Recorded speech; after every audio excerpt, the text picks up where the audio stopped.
Hey, this is Sully for Antisocial News Body Count Report for Tuesday, October the 24th, 2017. And my point with doing this show is always to ask the question, what's the body count for all news stories coming at me?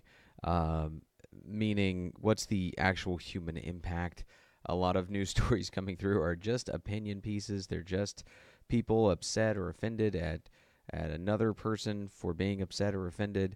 And there's a lot of news out there that's not actually news. It doesn't actually affect people's lives, and that's why I started doing this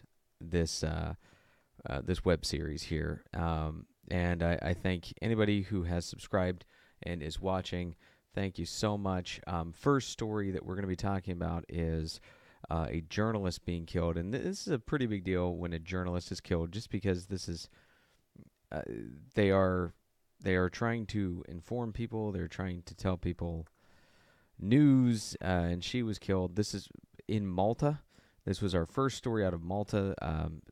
Happened about a week ago.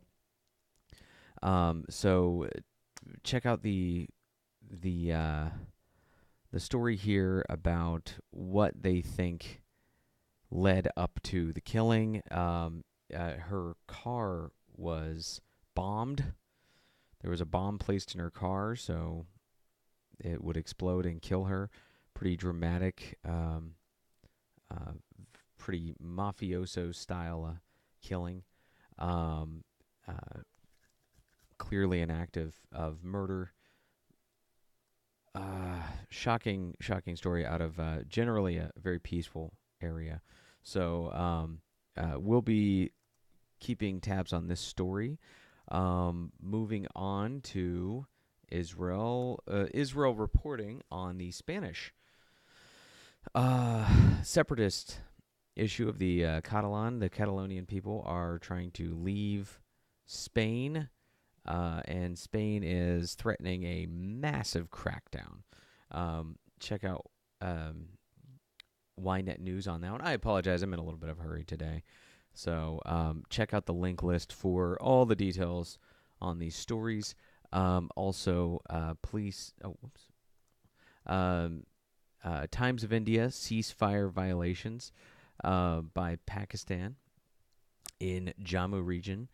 Over 100 ceasefire violations just this year in just the Jammu region. So check this out. Also, Times of India is great at showing you these little links here. So feel free to click on a link while you're looking at a Times of India story to find out more about this and research more of the timeline of LoC violations in the Pakistan-India conflict. Manila Times. People aren't just sitting back and relaxing in Marawi. There's and in Mindanao. There's still fighting against religious extremism. So even though the victory in Marawi is over, there's still vigilance required. So read about the officers of the armed forces of the Philippines that are continuing the fight. This is such a fascinating story, and like I said, with Manila Times reporting, it's not picture heavy; it just details heavy. And thank you so much, Manila Times. Moving on to AfricaNews.com, another follow up on the Togo situation. Togo cancels international conference amid anti-government protests. So. I talked about Togo yesterday and last week, and earlier this month about protests that are shutting down roads, causing the embassy to be on high alert, and the international outrage against the Nasingbe political dynasty. So check that story out. Link in the description below. Thank you, African News. The last two stories, we're going to do this one first. What were the 4 dead U.S. soldiers doing in Niger or Niger?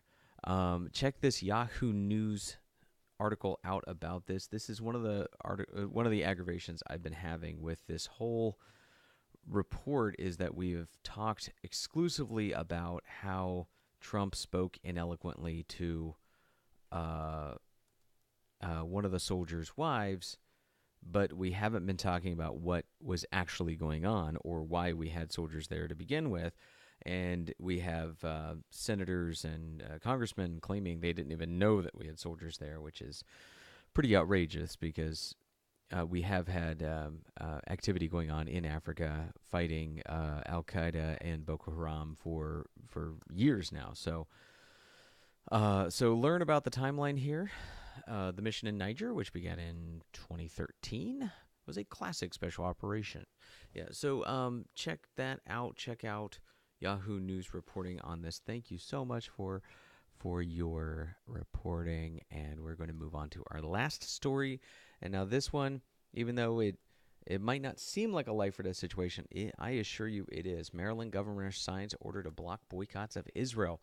Now this is a direct standing up to the BDS movement, which is one of the most insidious and violent movements on the planet, which is behind most of the terrorist attacks perpetrated by Muslims in Europe and even in the United States.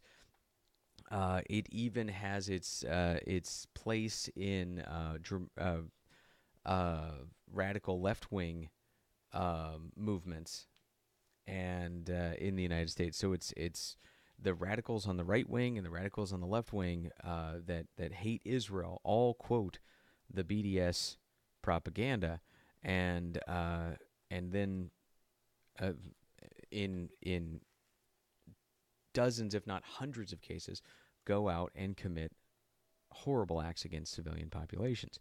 Now, Larry Hogan, the governor of Maryland, has stood up to the BDS movement, which is awesome. Thank you, Governor Hogan of Maryland. This is incredible, and it's a great step forward for politicians to start making a stand against this. And I hate using the term dangerous rhetoric because that term seems to be infringing on freedom of speech and making words out to hurt people. But when it comes to dehumanizing Jews, dehumanizing Israelis, nothing is more toxic than boycott, divest, and sanction rhetoric. So this is an incredible story. This is a breakthrough, and that's why this is our number one story today. Is this bold move by Larry Hogan. So let me get him square on the screen here. Thank you so much. And once again, this is Sully for antisocialnews.com, and this is the Body Count Report for Tuesday, October 24th, 2017. If you were enlightened to a news story that you had not heard before, I think I deserve a like. If you haven't subscribed, subscribe, and please share, comment.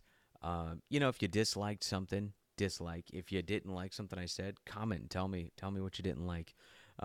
This is a pro freedom of speech.